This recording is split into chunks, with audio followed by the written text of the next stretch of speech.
Our gospel story today wasn't terribly uplifting, so we're going to turn it a different direction here.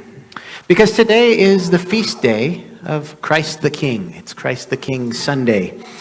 And as far as feast days go in our church, Christ the King Sunday is a relatively new feast day. It's only been observed since the 1920s. And it was instituted after World War I as a reminder to European Christians that Christ is the King who unites all of us. Other European monarchs are not as important as Jesus Christ is for us as Christians, the King of Kings. And it only became a regularly observed feast day in the 1970s. And since that time, Christ the King Sunday has been the last Sunday in ordinary time, or the Sunday that is the Sunday before the first Sunday of Advent. And Advent, as we know, is the beginning of our church calendar year, our liturgical year. So in essence, today is kind of like New Year's Eve of our liturgical calendar. And so to celebrate New Year's Eve, we're going to take a lead from the secular world, and we're going to do something of a year in review summary. Why? Well, because a whole lot of wonderful things have happened here in our community during this liturgical year. And we're only going to, as a church, build on those things. Now, Christ is our King, and he is in the driver's seat. And when that is the case, there's nothing and no one who is going to get in our way and keep us here at St. John's from being the church in the world. All right, I like that. I don't get that very often. I like that. And that is the resiliency that St. John's offers, because it's in our DNA here as a parish. And when something or someone tries to get in our way, then we always weather the storm. We find a way to do our ministry, and we find a way to bring the gospel to the people of the world who need it the most. Because that's what our King calls us to do, and that's what we do here at St. John's. St. John's is a parish that is determined to make it through the ups and the downs and to honor the King of Kings. So without further ado, here is our Episcopal Church of St. John the Baptist, Year C in review. We'll start with Advent of 2024, because that's the start of our liturgical year. And we got off to a pretty fun start. During Advent, we hosted here at St. John's our very first Eucharist service, featuring the music of the rock band U2, and with Joel and Jimmy on guitar and yours truly on vocals. We sang and we danced and we rocked out to the music of U2, and we celebrated the Holy Eucharist together. And we wore sunglasses, and we waved glow sticks, and we danced in the aisles. It was a blast. Not only that, but we also raised food and money for the food pantry, and it was a fun event that served as a wonderful cause. And in fact, if our music team is up for it again, I'd love to plan another one, because that was a lot of fun. We also, in Advent last year, had our bishop's visitation. Bishop Redall, as you know, comes and visits us every other year, and 2024 was our year for her visit. And she was so excited to come and see us here at St. John's. Why? Well, because we're a pretty amazing place. And she knows about us. Now, sometimes I hear people say, why does the bishop ignore us here at St. John's? You know why? Because it's a good thing when a bishop ignores a parish. It means she trusts us, and it means we're not causing any problems. Okay? I assure you. Okay? I talked to Bishop Jennifer this week, just a couple days ago, and there are plenty of parishes that need her attention. Needing the bishop's attention is not a good thing. And she's thrilled at everything that we're doing here. And by the way, so am I, and I hope you are as well. Now, in our conversation a year ago, just before her visit, she asked me, Tim, on behalf of your clergy colleagues in the Diocese of Arizona, what the heck is going on at St. John's that's bringing in so many people and putting me in a position to be able to confirm a gajillion people?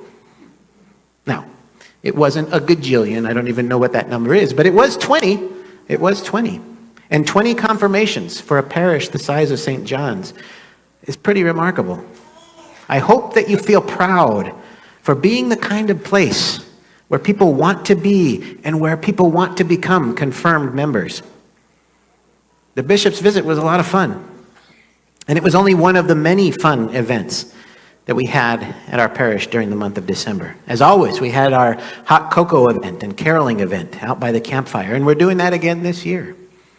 Our choir went caroling through a Glendale neighborhood, and our Feed the Vets ministry ordered gift cards and offered gift cards and meals, and even live music by a priest dressed as Santa Claus, all to get people in a festive mood. And on Christmas Eve, we hosted 2 lively worship services and a Christmas morning Holy Eucharist, complete with Christmas brunch to follow. What an awesome way to celebrate the birth of the King of Kings. And into January, well, we had ourselves one heck of a party. We had a wonderful event to celebrate our 40th year as a parish. And we had a lovely dinner, including yummy Italian food, and we invited all of our former priests to come back. Most of them were able to come back and participate. We broke bread together in the Eucharist, and then we feasted and we dined together afterward. I hope we don't have to wait another 40 years to have a party like that. And in fact, if you're interested in throwing one, then get in touch with me. Let's do it again, because social time, that's what the church is all about. Now, in the church, we learn just as much and maybe more from the things that don't work as we learn from the things that do. Sometimes we try things that don't have the results that maybe we hope for, but that doesn't mean they're failures. It means they're learning opportunities. And last year, a team of dedicated parishioners, in an effort to help our bottom line, organized a weekly farmers market. And the farmers market was fun, and it attracted quality vendors. Now, for some reason, it just wasn't the right time, and it didn't attract the kinds of crowds that kept our vendors coming back, but it was a valiant effort. And that team learned a lot about what might be done differently if we were to ever try it again. And I say that is a point of pride and accomplishment. So well done, team, for your efforts in trying to make that happen. Now, did you know that St. John's has a history, a pretty impressive history, of raising up people for the clergy? We've seen parishioners from St. John's go on to become deacons, priests, and even bishops. Now that's pretty impressive. Now most recently, we raised up Mary Brooks to become a deacon. Now Mary did everything that I asked of her in her formation, and she did everything the diocese asked of her. She was dedicated, she was determined, and she was called. And in January, we celebrated as Mary Brooks became the Reverend Mary Brooks. Now, parishes without the Spirit don't raise up people to become members of the clergy, but St. John's continues to raise up clergy. And raising up Deacon Mary is a point of pride, and I hope that you feel proud for helping Deacon Mary to discern her call. At the end of January, our bishop charged the clergy of the diocese with becoming creative in ways to share the gospel. Now, although I had been working on our digital footprint for a while, I took this as permission to do something a little outside of the box. And I started creating social media content to teach the world about the Episcopal Church. Now, there certainly was a learning curve in finding my voice as well as the voice for our parish. And by the way, not everything that goes on my own personal account goes on our parish account. I want to make sure you know that. But this has been a tremendously successful endeavor. I have now about 15,000 followers across the social media platforms, and we've increased our visibility here at St. John's, and parishes around the diocese have also seen attendance bumps. Now, your parish administrator, Michelle over here, has become something of a social media star. Her videos routinely go viral. And we brought the love of Jesus to so many people. And we get messages and comments every single day from people all over the country who have found the Episcopal Church because of our social media presence. Our Easter service last year saw the largest gathering that we'd had at St. John since before the pandemic. People found us online, and they showed up. And a lot of people have stayed. The diocese has asked me to lead workshops for clergy and lay leaders so that they can follow our lead. And while you could say that's been a pretty tremendous success in its own right. That brings us to early spring, where one of our very special followers found us.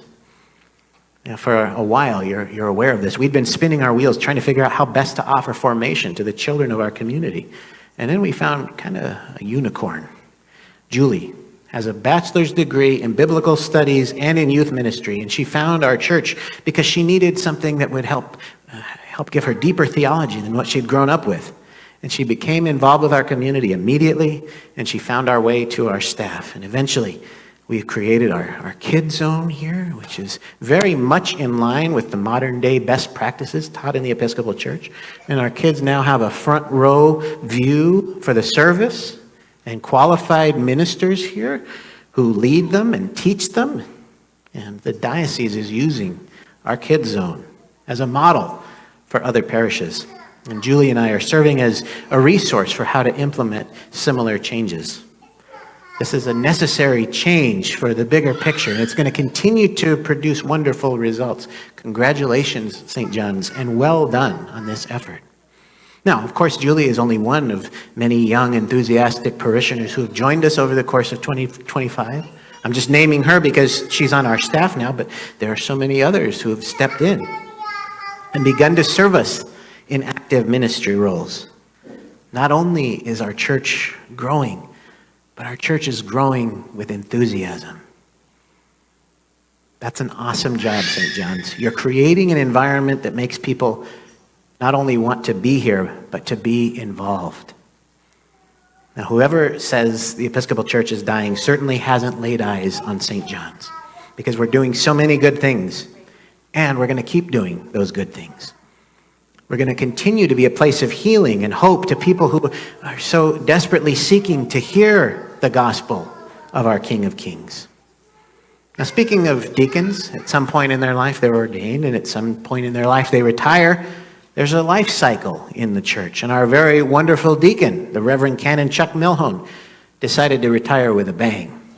On May 4th, Star Wars Day, Deacon Chuck retired officially from active ministry, and we had a wonderful Star Wars liturgy to celebrate our beloved deacon/Jedi. And we, of course, still have Deacon Chuck with us, but he's now able to take more time away, some well-deserved time away from St. John's, and to do something that not many members of the clergy get to do, and that's sit with a spouse during worship services. So well done, Deacon Chuck.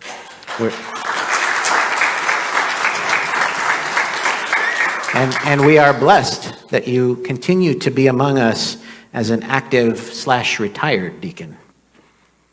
We had our annual baccalaureate service celebrating our graduates, and we've together been learning about the ministry of Father Greg Boyle. And we continue to bring the church into the world with our monthly visits to places like Inspira, where we also sing Christmas carols every December. We had our kickoff Sunday event complete with team jerseys, and we had outings to places like Bam Kazam, and we had our first ever trunk or treat, all organized and planned by our very own parishioners. Our bread baking ministry continues to make delicious altar bread that we use during communion, and it makes communion even more meaningful because the bread is made in-house by our very own members. And our altar guild has active, excited new members. Now, we can use greeters and ushers, by the way, but if you're interested in doing that, come talk to me. We also need a leader for our bread baking ministry. So if you're looking for fun ways to get involved, those are some options that you might want to explore. Sadly, we've also grieved the loss of parishioners who have died or moved away. And sadly, this is a reality in the church. But we know that those who have died are part of the communion of saints. And we know that we will one day see them again. And last but not least, we celebrate the installation of our new parking lot and our digital sign. John and his team led the charge and got work done. Our parking lot is beautiful. Our sign brings eyes to our building. You did this. You did this. You brought these improvements to our church. What a way to make a statement during 2025. Year C. Year C. So what will 2026, year A, bring? What will we do together during year A? Well, we're certain to continue growing, and we're certain to continue bringing the gospel to so many people who thought that the gospel wasn't for them. Jesus Christ is our King, and a King above all kings. And with Jesus as our King, we've done great things together, and we will continue to do great things together. We're going full speed ahead, and we're not stopping. I know it's bad news for those who want to see us fail, but you know what we're not going to do? We're not going to fail. We're not going to fail. We're going to continue to bring love and care and compassion and healing to people of the world in this place. Year A is going to be even better than year C. And we're going to turn a whole lot of heads making sure that that happens. Blessed be the King. May he lead us and guide us, and may we do all things to his honor and glory. Amen.